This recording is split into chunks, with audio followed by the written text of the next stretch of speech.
ஆன்லைனில் பார்த்து கொண்டிருக்கிறவங்களையும் அன்போடு கூட வாழ்த்துகிறேன். ஆண்டவர்கள் எல்லாரையும் ஆசீர்வதிப்பாராக. ஏசாயா தீர்க்கதரிசியின் புஸ்தகம் 41ஆம் அதிகாரம் 10வது வசனம். The book of Isaiah chapter 41 verse 10. நீ பயப்படாதே, நான் உன்னுடனே இருக்கிறேன். நீ திகையாதே, நான் உன் தேவன். நான் உன்னை பலப்படுத்தி உனக்கு நான் சகாயம் பண்ணுவேன். நான் உனக்கு சகாயம் பண்ணுவேன். ஆண்டவர் சொல்லுகிறதான வார்த்தை, வாக்குத்தத்தமான வசனம், சகாயம் பண்ணுவேன் என்பது. இந்த மாதத்துல கர்த்தர் நம்மை பார்த்து சொல்றார், நான் உனக்கு சகாயம் பண்ணுவேன். எத்தனை பேருக்கு தேவனுடைய சகாயம் தேவை?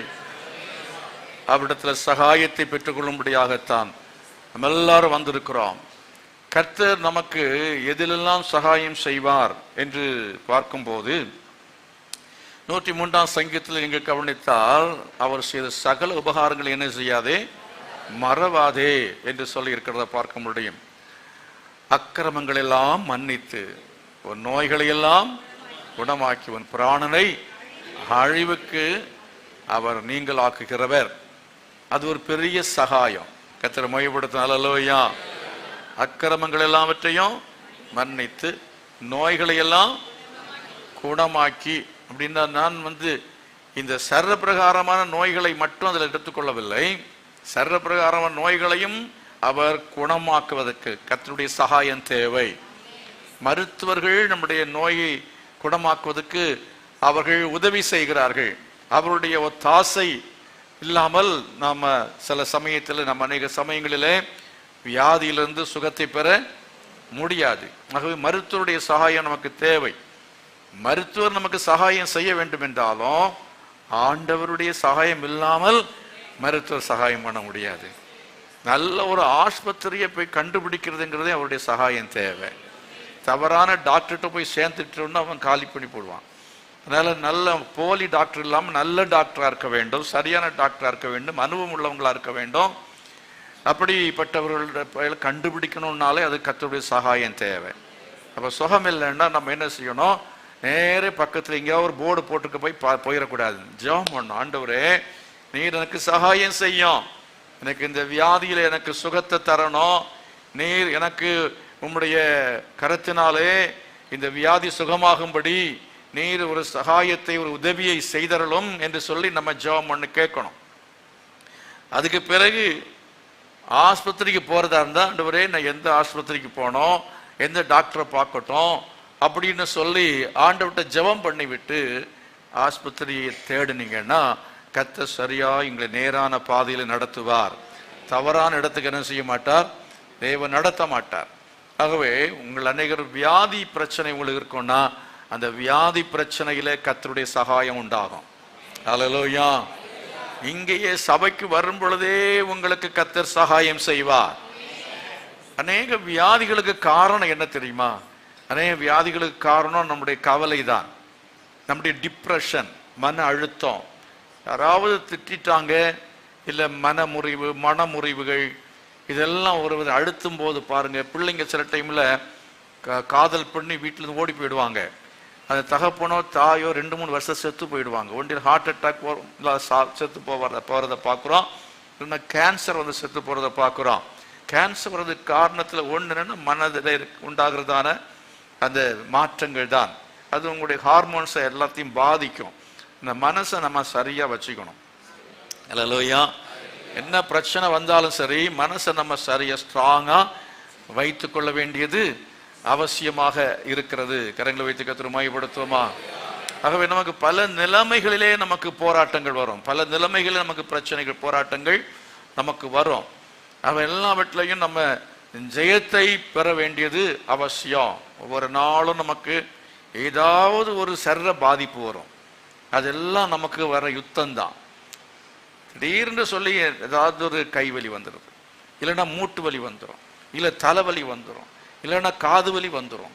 ஏதோ ஒரு வலி, ஏதோ ஒரு பிரச்சனை. சில சமயத்தில் டாக்டர்ஸை பார்த்து சொல்லுவாங்க, இது ரொம்ப மோசமானது அப்படின்னு சொல்லிடுவாங்க. இங்கே இருக்கிறார் ஐயா ஒருத்தர் இருக்காங்க, ஜேசுதாஸ் கந்தசாமி நம்முடைய சபையினுடைய மூத்த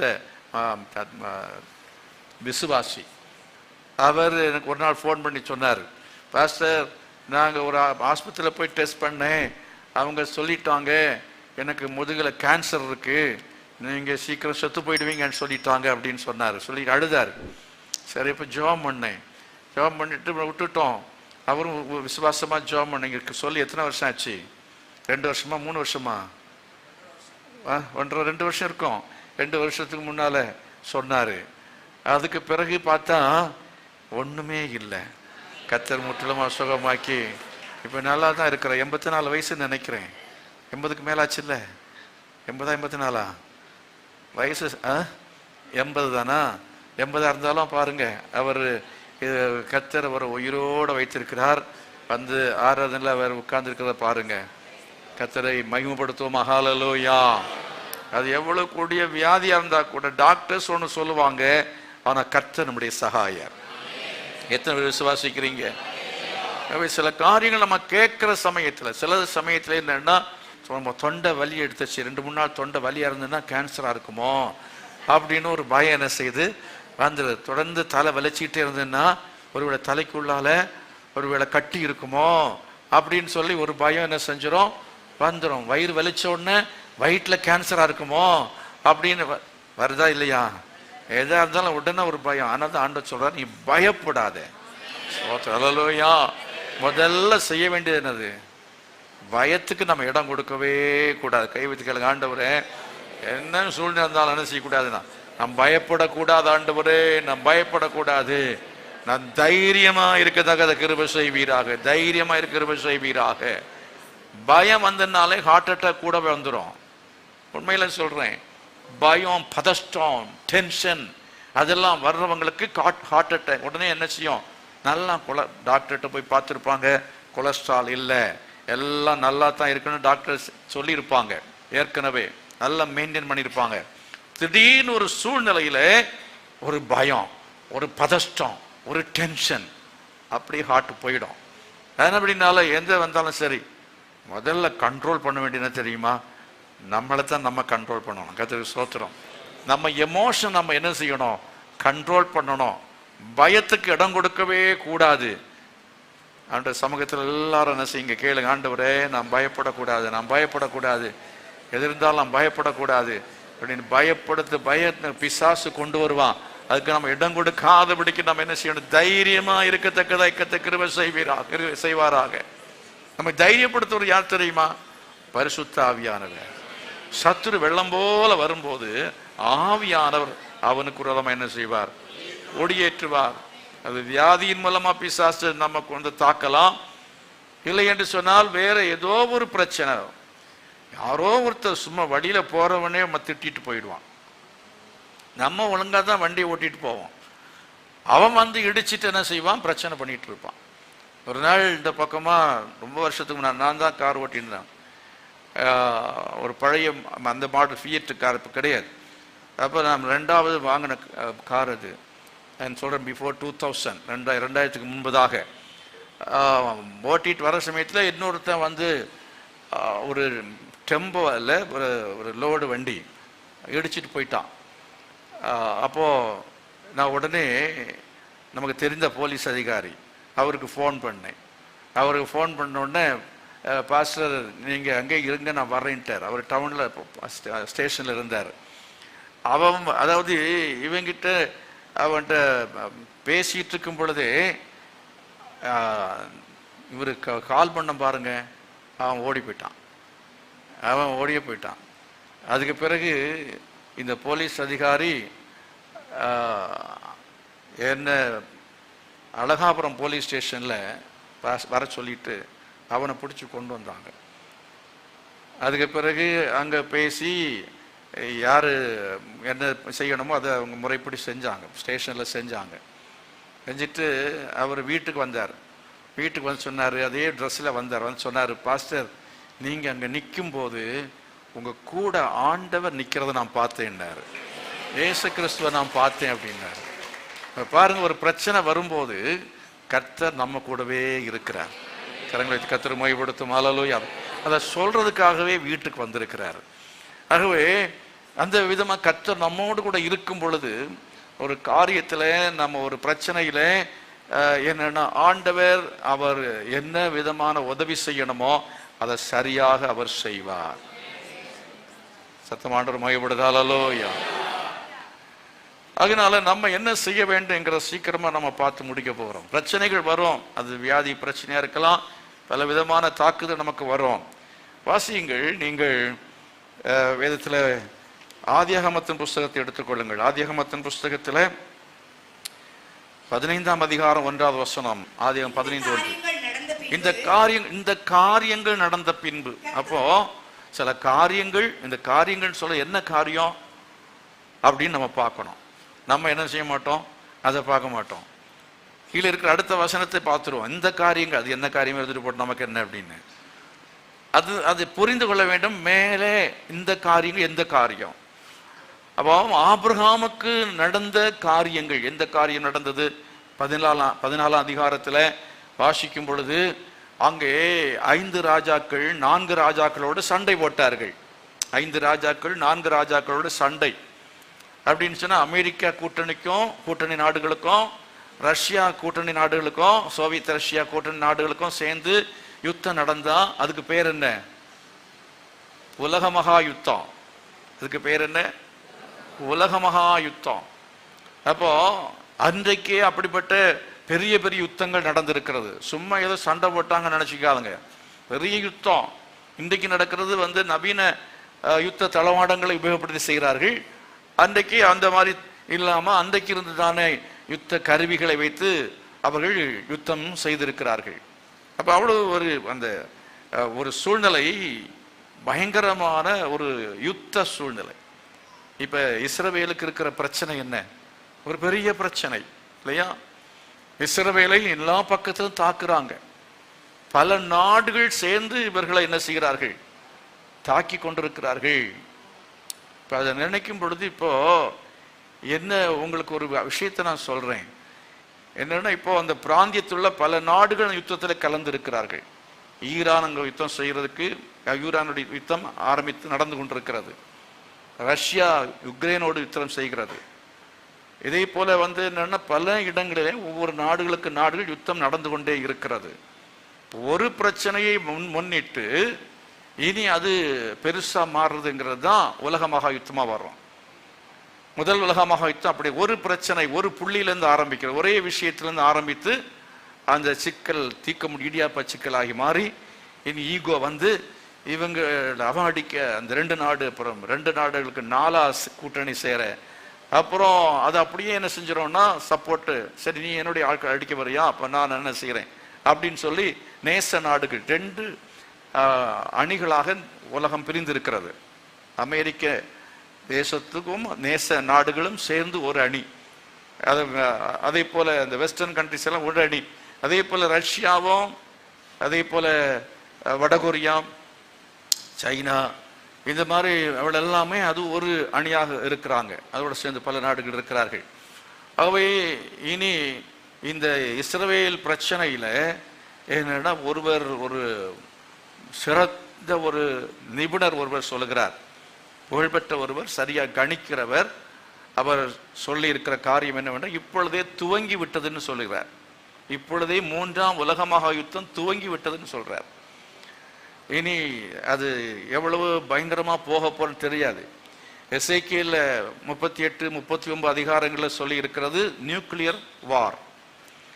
நியூக்ளியர் வாரை பற்றி தான் எசேக்கியேல் 38, 39 இந்த அதிகாரங்களில் சொல்லி இருக்கிறது. என்னன்னா, அங்கங்கே தேடுவார்கள்.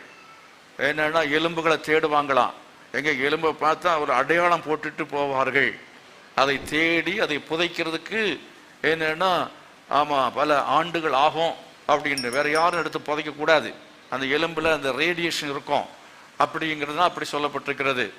ஆகவே என்னன்னா, அதே விதம் அதை சொல்லும் போது நான் இன்னொரு காரியத்தை கூட சொல்லுகிறேன். ஒவ்வொரு நாளும் ஒவ்வொரு நேரமும் நாம் என்ன செய்ய வேண்டும் என்றால், இயேசுவின் வருகைக்கு ஆயத்தமா இருக்க வேண்டும்.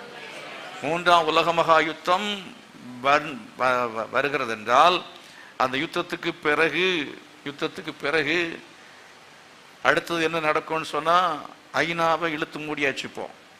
இப்போ ஐனியா இல்லை.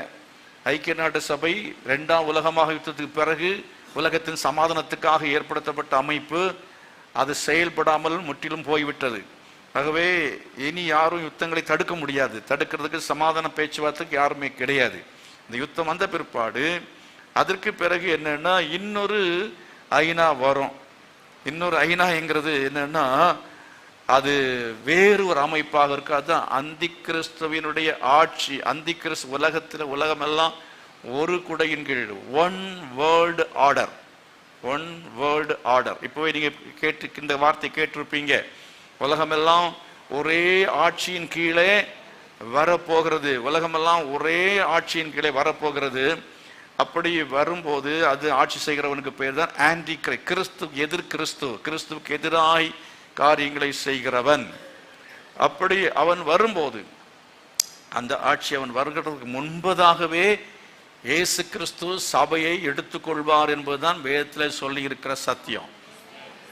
சபை அதற்குள்ளே உபத்திரவத்துக்குள்ளே போகாது என்பதுதான் வேத பண்டிதர்களுடைய கருத்து. நானும் படித்த அறிவிலே அறிந்து கொண்டிருக்கிற விஷயம். அதனால நம்ம என்ன செய்ய வேண்டும் என்று சொன்னால், நம்ம எப்போதும் ஆயத்தமா இருக்க வேணும். கல்யாணம் ஆகலையேன்னு சகோதரிகள் பிள்ளைங்க கவலைப்படாதுங்க. கல்யாணம் ஆகாதுக்கா கர்த்தருக்கு ஸ்தோத்திரம். வருகையில் இயேசு வந்துடுவார். என் பிள்ளையை பெற்று அதுக்கு பிறகு பேர பிள்ளையை பெற்று அவங்க கடைசியில் என்ன பாடுபட போறாங்களோ தெரியலையே. நான் அப்படின்னால கல்யாணம் நடக்கலைன்னா சந்தோஷம், பிள்ளை இல்லையா சந்தோஷம், இதுக்கு எல்லாத்துக்குமே கர்த்தரை மகிமைப்படுத்துங்கள். ஆமாம். இனி காலம் செல்லாது, இனி காலம் செல்லாது. இருக்கிறதான நம்ம எப்படியாவது ஆயத்தமாகி ஜெபம் பண்ணி விழிப்பா இருந்து எப்போ சத்தம் கேட்குமோ தெரியாது, எப்போ சத்தம் கேட்கும் தெரியாது. எக்காலம் தொனிக்கும், கண்ணிமைப்படுதலை மர்வமாக்கப்படுவோம். அருமையார்களே, இந்த வருகைக்காக நம்ம எல்லாரும் ஆயத்தமா இருக்கணும். இல்லை என்றால் அந்தி கிறிஸ்துவின் ஆட்சியிலே நாம் நிலை நிற்கவே முடியாது. கர்த்தரை மறுதலித்து விடுவோம். கொட்டிய விற்கவும் முடியாது, வாங்கவும் முடியாது. 666 முத்திரை தரித்து கொள்ளாவிட்டால் விற்கவும் முடியாது, வாங்கவும் முடியாது. 10 இலக்கம் இப்போ இருக்கு, 12ஆ மாறப்போகுது. ஆதார் அட்டையோ எல்லாத்துலேயுமே இருக்கிற 10 ஃபோன் நம்பர் எல்லாம் 10 இலக்கமா, அதை அடுத்து 12ஆக மாறிச்சுன்னா அதுக்கு பேர் தான், அதாவது 666க்கு அதான் கணக்கு அப்படின்னு சொல்றாங்க. அப்படின்னால அது கையிலையோ நெட்டிலையோ தரிப்பதற்கு இப்பொழுதே அவர்கள் துவங்கி விட்டார்கள். என்ன ஐடி என்பது கையில வேண்டாம், என்ன கைக்குள்ள வச்சா போதும், நெற்றியில இருந்தா போதும், அப்படி கையை காட்டினா போதும் என்கிற நிலைமைகள் உலகத்திலே பல நாடுகளில் இப்பொழுதே வந்து விட்டது. ஆகவே அந்தி கிறிஸ்து முத்திரை என்று சொல்லும் போது அதனுடைய அதை கணக்கு பார்க்கடம் என்று வேதத்தில் நம்ம பார்க்கிறோம். அது எப்படி என்னங்கிறது தனியாக அதை பற்றி பேசணும். வெளிப்படுத்தின விசேஷத்தினுடைய ஸ்டடி சனிக்கிழமை தோறும் இருக்கிறது. அதை அட்டென்ட் பண்ணுங்க, அதை நீங்க கவனியுங்கள். அப்பொழுது இந்த காரியங்களாக பற்றி படித்துக் கொள்ள முடியும். ஆகவே அன்றைக்கு அப்படி ஒரு காரியம் சம்பவித்து, இன்றைக்கு இப்படி ஒரு காரியங்கள் யுத்தங்களை பற்றி கேள்விப்படுகிறோம். இப்படிப்பட்ட காரியங்களை கேள்விப்படும் பொழுது கர்த்தர் சொல்றாரு, பயப்படாதிருங்கள். அல்லேலூயா. உங்கள் ரட்சிப்புக்கு நான் உங்களுக்கு சகாயம் செய்வேன். என்ன பண்றது, என்ன பயப்பட வேண்டாம், கர்த்தர் நமக்கு சகாயம் பண்ணுவார். ஆண்டவர் அந்த 3ஆம் உலக மகா யுத்தம் என்ன பண்றது அப்படின்னு பயப்படாதுங்க, நான் உனக்கு சகாயம் பண்ணுவேன். தேவனுடைய பிள்ளைகளாய் உங்களுக்கு நான் சகாயம் பண்ணுவேன். பஞ்சகாலத்திலேயும் எலியாவை போஷித்தது போல உங்களை நான் போஷிப்பேன், உங்களை நான் பாதுகாப்பேன், பயப்படாதிருங்கள் என்று கர்த்தர் சொல்லுகிறார். ஆனால் செய்ய வேண்டியது என்ன? உன்னதமான மறைவிலே நாம் மறைந்து கொள்ள வேண்டும். உன்னதமானுடைய மறைவில் இருக்கிறவன் சர்வ வல்லவரின் நிழலில் தங்குவான் என்று சொல்லப்பட்டிருக்கிறார். ஆகவே மறைவிலே நம்ம இருக்க வேணும், சபைக்குள்ள நம்ம இருக்க வேணும், ஜெப அனுபவத்துக்குள்ளே நம்ம இருக்க வேண்டும், வேத தியானத்துக்குள்ளே இருக்க வேண்டும். எப்போதும் அவரை நாம் நினைத்து கொண்டே இருக்க வேண்டும். புசித்து குடித்து உல்லாசமாய் ஜீவித்து கொண்டிருந்தோம் என்றால் சடுதியாக என்ன செய்ய போறது? இயேசுவின் வருகை வரும் பொழுது நாம் என்ன செய்வோம்? அது கைவிடப்பட்டு போவோம் என்றால் அதுக்கு பிறகு பரிதாபமான நிலைமை. கைவிடப்பட்டு போகாதபடிக்கு நம்ம என்ன செய்வோம்?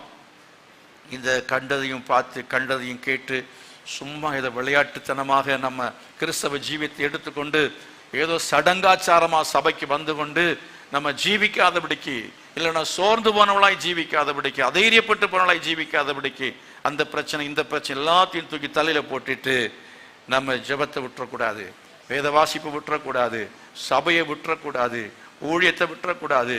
நாம் கர்த்தருக்காய் ஜீவிக்க வேண்டும். அல்லேலூயா. கர்த்தர் சொல்றாரு, நான் உனக்கு என்ன செய்வேன், சகாயம் பண்ணுவேன் என்று சொல்கிறார். ஆகவே வியாதியில கர்த்தர் சகாயம் பண்ணுவார். வர்ற பிரச்சனைகள் நமக்கு வரலாம். அங்கே அந்த 5 ராஜாக்கள் 4 ராஜாக்கள் அவன் மோதிட்டு போறான், பிரச்சனை இல்லை. இவன் பேசாம இருந்தான், யாரு, ஆபிரகாம். ஆனா இவன்கிட்ட வந்து சொல்லுகிறார்கள், உன்னுடைய அண்ணன் மகன் அதான் லோத்துவை பிடித்து கொண்டு போய் விட்டார்கள். லோத்துவின் குடும்பமும் அந்த ராஜாக்கள் பிடித்து கொண்டு போய் விட்டார்கள், எதிரிகள் பிடித்து கொண்டு போய் விட்டார்கள் என்று சொன்ன. அதாவது சோதோமுடைய ராஜாவுக்கும் சினேயார் தேசத்து அந்த ராஜாவுக்கும் தான் இடையில சண்டை.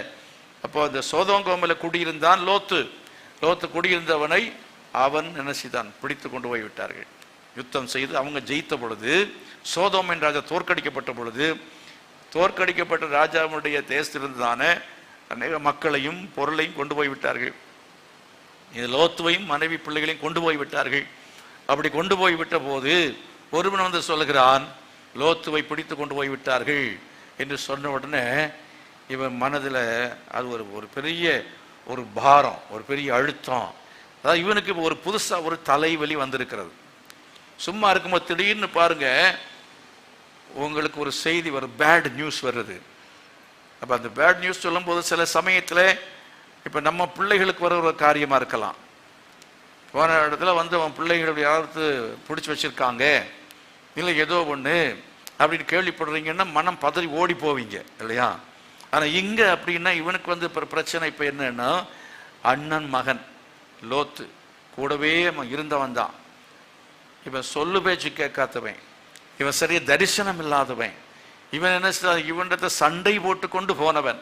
இப்ப சண்டை போட்டு கொண்டு போனதான இந்த லோத்து, சில ஆட்கள் சரியா சபைக்கு வாங்கன்னா வரமாட்டாங்க, ஜெபிங்கன்னா ஜெபிக்க மாட்டாங்க, பைபிள் படிங்கன்னா பைபிள் படிக்க மாட்டாங்க, ஆவிக்குரிய ஐக்கியத்தில் இருக்க மாட்டார்கள், கூட இருக்க மாட்டார்கள், சபையில் இருக்க மாட்டார்கள், உலக பிரகாரமா ஜீவிக்க விரும்புவாங்க. சோதம் பார்க்கறதுக்கு மிகுந்த செழிப்பா இருந்தது. ஆகவே இந்த ப்ராஸ்பரிட்டி, நல்லா சம்பாதிக்கணும், உலகத்தை அனுபவிக்கணும், உல்லாசமா வாழணும். எதுக்கு இந்த கிறிஸ்தவ ஜீவியம், எதுக்கு இந்த சபை, எதுக்கு ஜபம், எதுக்கு வேத வாசிப்பு, சினிமா, சிற்றின்பம் அப்படின்னு உலகத்தை நாடி அநேகர் போகிறது போல இவனும் சோதோமின் அந்த வாழ்க்கையை தெரிந்து கொண்டு போனவன். இந்த வாழ்க்கையை தெரிந்து கொண்டு போனதான இவனுக்கு நடந்தது என்னவென்றால், இவனுக்கு ஒரு பெரிய பிரச்சனை. யாருக்கு பிரச்சனை? லோத்துக்கு பெரிய பிரச்சனை. லோத்துக்கு பெரிய பிரச்சனை வரும் பொழுது என்னவா இருந்தாலும், இவர் யாரு, சித்தப்பால, இவர் வளர்ப்பு மகன். உண்மையில சொல்ல போனா வீட்டில் வளர்த்ததான பிள்ளை. இவனுக்கு ஒரு பிரச்சனை வருகிற சமயத்தை இவனுடைய சொந்த பிரச்சனையாக அவன் அதை என்ன செய்தான் என்றால் எடுத்துக்கொண்டான். அருமையானவர்களே, அந்த மாதிரி அந்த பிரச்சனை இவனுக்கு கேள்விப்பட்ட உடனேயே அவன் தன்னுடைய வீட்டிலே உள்ளதான 318 பேரை ஆயத்தப்படுத்தி கொண்டு போய் யுத்தம் செய்து அந்த லோத்துவை என்ன செய்தான், அவன் விடுவித்து கொண்டு வருகிறதை பார்க்கிறோம். கரங்களை வைத்து கர்த்தர் மகிமைப்படுத்த அல்லேலூயா. அவதான் சொன்ன பாருங்க, அவன் வீட்டில் 318 பேர் இருந்தபடினால, அவளை ஆயுதம் தரிப்பித்து ஆயுதம் இருந்தபடினால அவன் பயப்படவில்லை. அல்லேலூயா. நம்ம கிட்ட ஆயுதம் இருக்கோம்னா பயமே இல்லை, நம்ம கிட்ட ஆட்கள் இருக்கோம்னா பயமே இல்லை. If we are equipped, we will never scared about anything. எதை பத்தி நம்ம பயப்படவே மாட்டோம். அதாவது பரிசுத்த ஆவியானவர் நம்மை சரியாக நம்மை தயார்படுத்தி வைத்திருப்பார் என்றால், வேத வசனத்தினாலே நாம் சரியாக தயார்படுத்தப்பட்டிருப்போம் என்று சொன்னால், அவ்விதமா தயார்படுத்தப்பட்டவர்களுக்கு பயமே இல்லை. என்ன தவறான செய்தி வந்தாலும் சரி, எப்படிப்பட்ட காரியங்கள் வந்தாலும் சரி, நாம் என்ன செய்யப்பட போறதில்லை, பயப்பட போறதே இல்லை. கரங்களை வைத்து கர்த்தரை மகிமைப்படுத்துவோமா.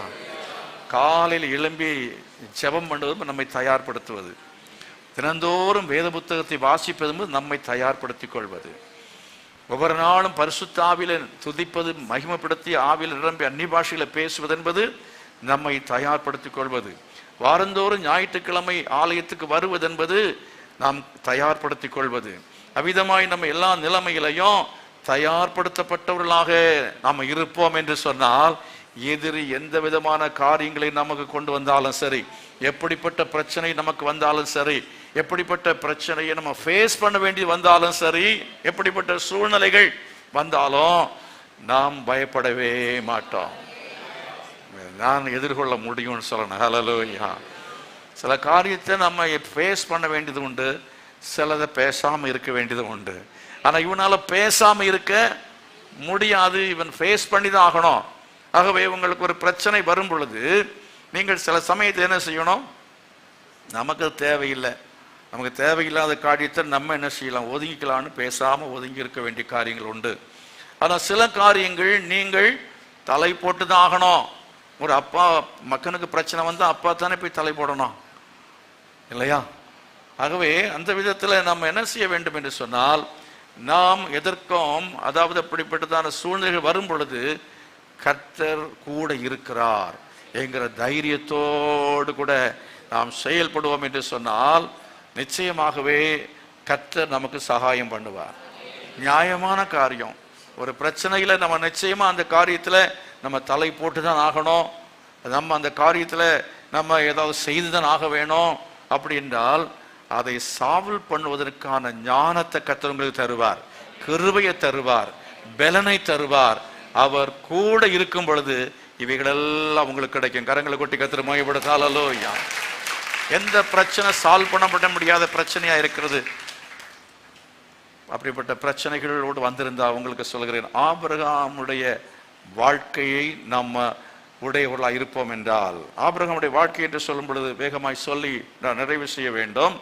அதாவது நீங்கள் 13, 14 அதிகாரங்களில் 13 படிக்கும்போது இந்த லோத்துவை பற்றி பார்த்தோம் பாருங்க. இந்த லோத்து அவன் சண்டை போட்டு கொண்டு போனவன், அவன் அவனை விட்டு பிரிந்து போனவன், முறிந்து போன உறவு. அநேக சமயங்களில் நமக்கு உறவுகள் முறிந்து போகும். உறவுகள் முறிந்து போகிறதா எத்தனை பேர் சந்தோஷப்படுவீங்க? காதல் முறிவு இருக்கிறது, அப்புறம் மனம் முறிவு இருக்கிறது, அதே போல ஃப்ரெண்ட்ஷிப்புடைய முறிவு இருக்கிறது, சொந்த பந்தத்தில் உள்ள முறிவு இருக்கிறது. அப்படி முறிவு வந்துன்னா தூக்கம் வருமா? ஒரே கவலையா இருக்கும் இல்லையா? ஏதோ ஒரு இடத்துல இவ்வளவு நாள் கூட இருந்தாங்க, இப்போ விட்டுட்டு போயிட்டாங்களே. பிள்ளைங்க ரிலேஷன்ஷிப் பாதிக்கப்படும் பொழுது மனசு எப்படி இருக்கும்? ரொம்ப கவலையா இருக்கும், ரொம்ப கவலையா இருக்கும். அந்த கவலை இவனை மேற்கொண்டிருக்கும்னு வச்சுக்கோங்க, நிச்சயமா ஆபிரகாம் ஹார்ட் அட்டாக்ல செத்து இருப்பான். கர்த்தருக்கு ஸ்தோத்திரம்.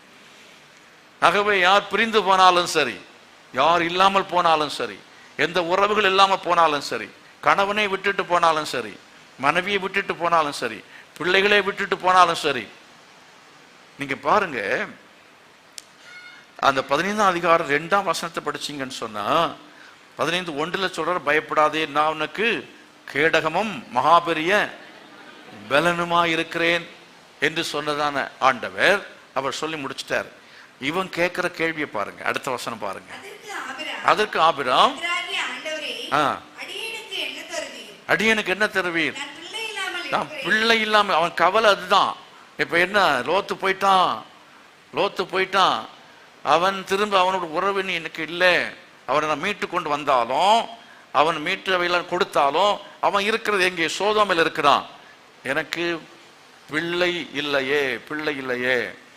அப்போ நம்ம விட்டு யார் போனாலும் கர்த்தர், அதுக்கு பிறகு பேசுற காரியங்களாம் பின்னால பார்க்கிறோம், அது எல்லாத்தோட கர்த்தர் முதலே சொல்லிட்டார், நான் உன்னோட கூட இருக்கிறேன்.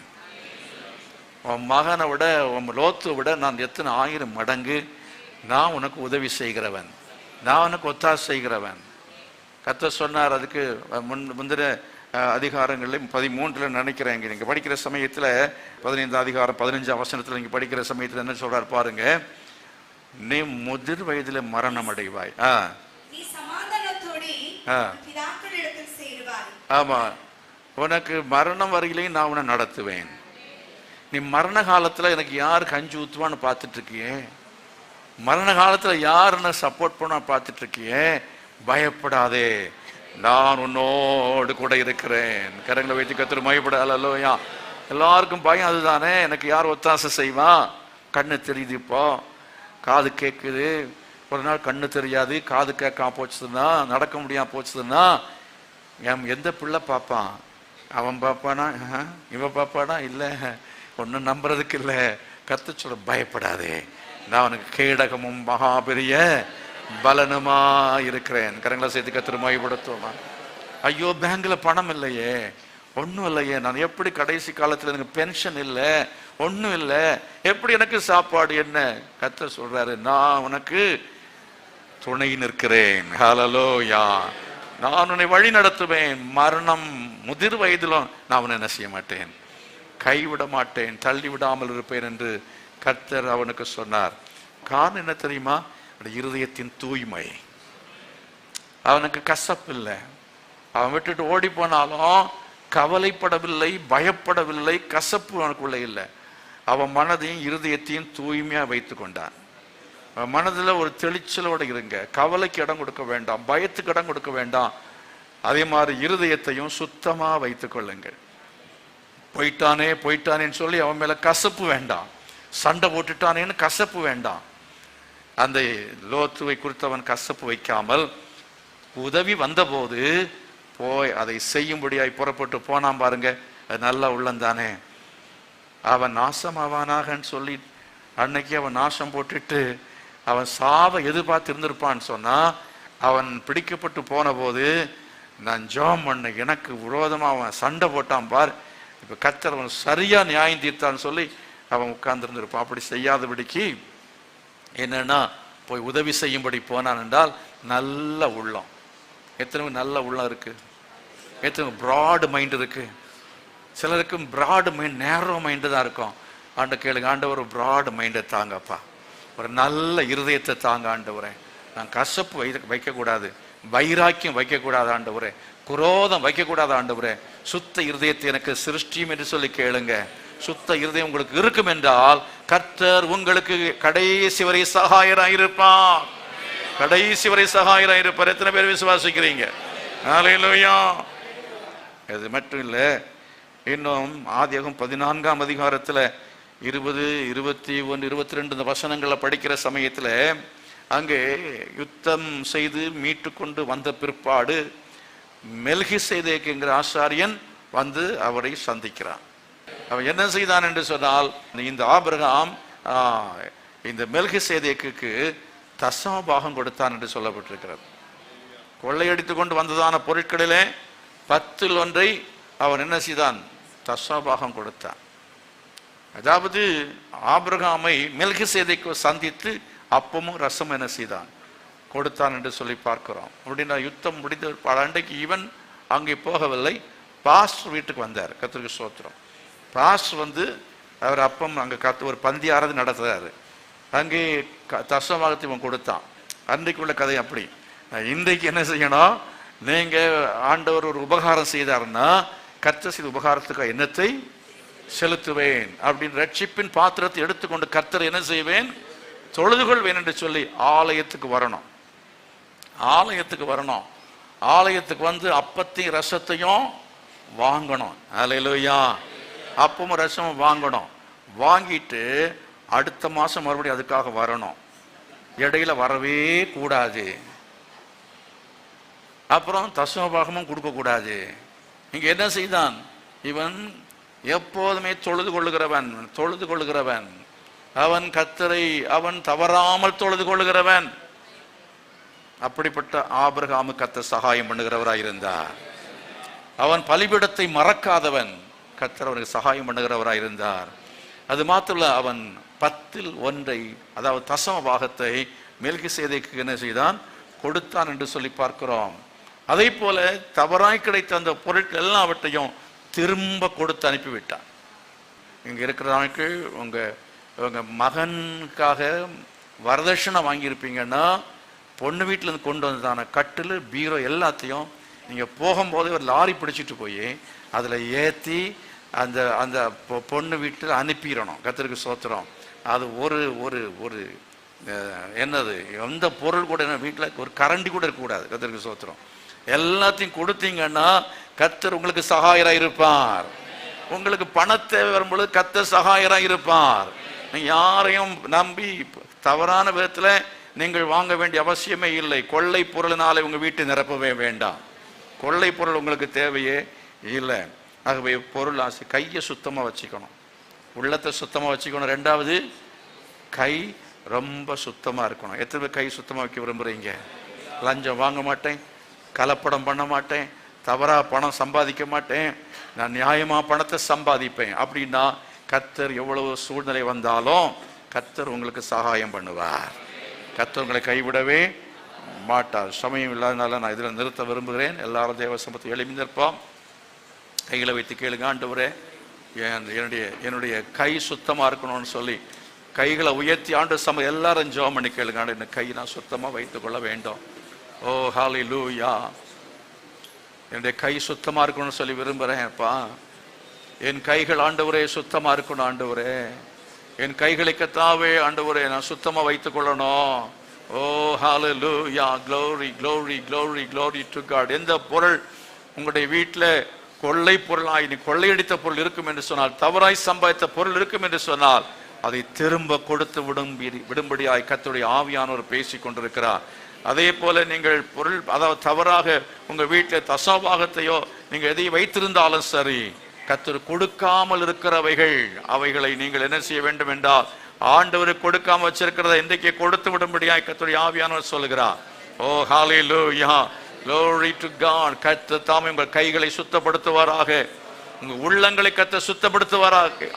ஆண்டவரே என் உள்ளத்தை சுத்தப்படுத்துங்கப்பா.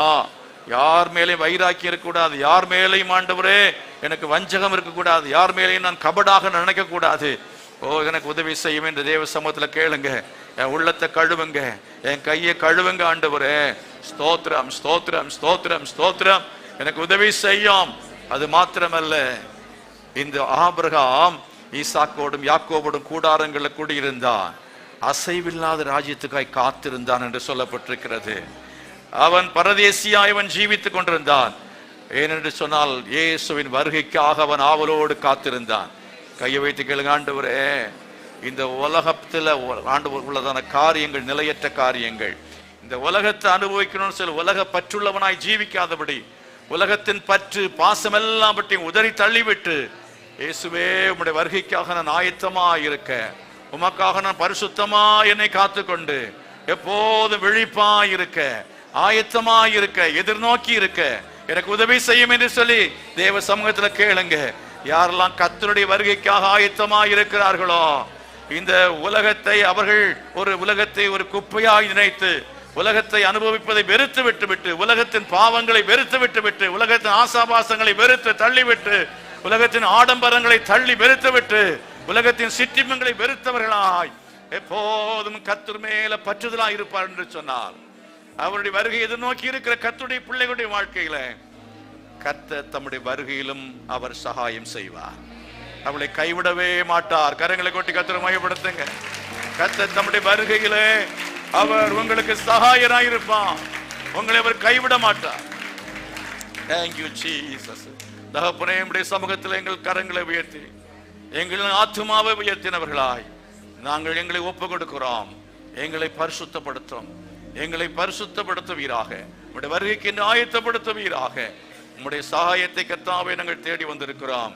எங்கள் வாழ்க்கை ஏற்படுற எல்லா சூழ்நிலையிலேயும் நீர் எங்களோடு கூட இருக்கிற தைரியத்தோடு இருக்க கிருபை செய்வீராக. எல்லா விதமான சந்தர்ப்பத்திலையும் நாங்கள் கவலைக்கு இடம் கொடுக்காதபடிக்கு மன பாரங்கள் எல்லாவற்றையும் நாங்கள் தள்ளிவிட்டு, பாவத்தையும் பாரத்தையும் தள்ளிவிட்டு இலக்கை நோக்கி ஓடும்படியான கிருபையை தார். இயேசுவின் நாமத்தில் பிதாவே, ஆமென்.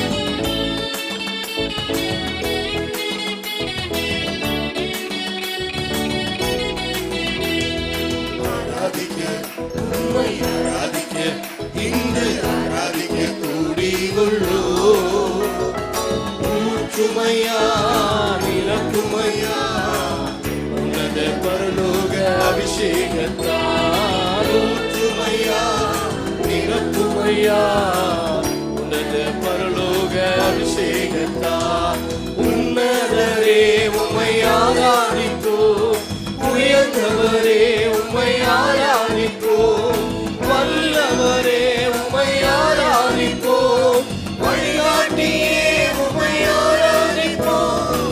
உன்னதரே உம்மை ஆராதிப்போம், உயர்ந்தவரே உம்மை ஆராதிப்போம், வல்லவரே உம்மை ஆராதிப்போம், வழிகாட்டியே உம்மை ஆராதிப்போம். ஆராதிக்க உம்மை ஆராதிக்க இன்று ஆராதிக்க கூடி உள்ளோம். ஊற்றுமையா நிரப்புமையா உலக பரலோக அபிஷேகத்தா, ஊற்றுமையா நிரப்புமையா உலக பரலோக அபிஷேகத்தா. நம்பிக்கையே உம்மை ஆராதிப்போம், நங்கூரமே உம்மை ஆராதிப்போம், புகழிடமே உம்மை ஆராதிப்போம், புகழ்ச்சினிலே உம்மை ஆராதிப்போம். நம்பிக்கையே உம்மை ஆராதிப்போம், நங்கூரமே உம்மை ஆராதிப்போம், புகழிடமே உம்மை ஆராதிப்போம், புகழ்ச்சினிலே உம்மை ஆராதிப்போம். ஆராதிக்க உம்மை ஆராதிக்க இன்று ஆராதிக்க கூடி உள்ளோம். ஊற்றுமையா நிரப்புமையா உனத பரலோக அபிஷேகத்தார், ஊற்றுமையா நிரப்புமையா உனத பரலோக அபிஷேகத்தார். அற்புதரே உம்மை ஆராதிப்போம், அடைக்கலமே உம்மை ஆராதிப்போம், பரிசுத்தரே உம்மை ஆராதிப்போம், பரிகாரியே உம்மை ஆராதிப்போம். அற்புதரே உம்மை ஆராதிப்போம், அடைக்கலமே உம்மை ஆராதிப்போம், பரிசுத்தரே உம்மை ஆராதிப்போம், பரிகாரியே உம்மை ஆராதிப்போம். ஆராதிக்க உம்மை ஆராதிக்க இன்று ஆராதிக்க கூடி உள்ளோம். ஊற்றுமையா நிரப்புமையா உனது பரலோக அபிஷேகத்தா, ஊற்றுமையா நிரப்புமையா உனது பரலோக அபிஷேகத்தா. நம்பிக்கையே உம்மை ஆராதிப்போம், நங்கூரமே உம்மை ஆராதிப்போம், புகழிடமே உம்மை ஆராதிப்போம், புகழ்ச்சியிலே உம்மை ஆராதிப்போம். நம்பிக்கையே உம்மை ஆராதிப்போம், நங்கூரமே உம்மை ஆராதிப்போம், புகழிடமே உம்மை ஆராதிப்போம், புகழ்ச்சியிலே உம்மை ஆராதிப்போம். ஆராதிக்க உம்மை ஆராதிக்க இன்று ஆராதிக்க கூடி உள்ளோம். ஊற்றுமையா நிரப்புமையா உனத பரலோக அபிஷேகத்தார், ஊற்றுமையா நிரப்புமையா உனத பரலோக அபிஷேகத்தார். அற்புதரே உம்மை ஆராதிப்போம், அடைக்கலமே உம்மை ஆராதிப்போம், பரிசுத்தரே உம்மை ஆராதிப்போம், பரிகாரியே உம்மை ஆராதிப்போம். அற்புதரே எல்லாரும் எழும்பி நின்று பாடுவோமே, எழும்பி நின்று பாடுவோம். அடைக்கலமே உம்மை ஆராதிப்போம், பரிசுத்தரே உம்மை ஆராதிப்போம், பரிகாரியே உம்மை ஆராதிப்போம். ஆராதிக்க உம்மை ஆராதிக்க இன்று ஆராதிக்க கூடி உள்ளோம். ஊற்றுமையா நிரப்புமையா உனது பரலோக அபிஷேகத்தா, ஊற்றுமையா நிரப்புமையா உனது பரலோக அபிஷேகத்தா. ஊற்றுமையா நிரப்புமையா உனது பரலோக அபிஷேகத்தா, ஊற்றுமையா நிரப்புமையா உனது பரலோக அபிஷேகத்தார். உன்னதரே உம்மை ஆராதிப்போம், உயர்ந்தவரே உம்மை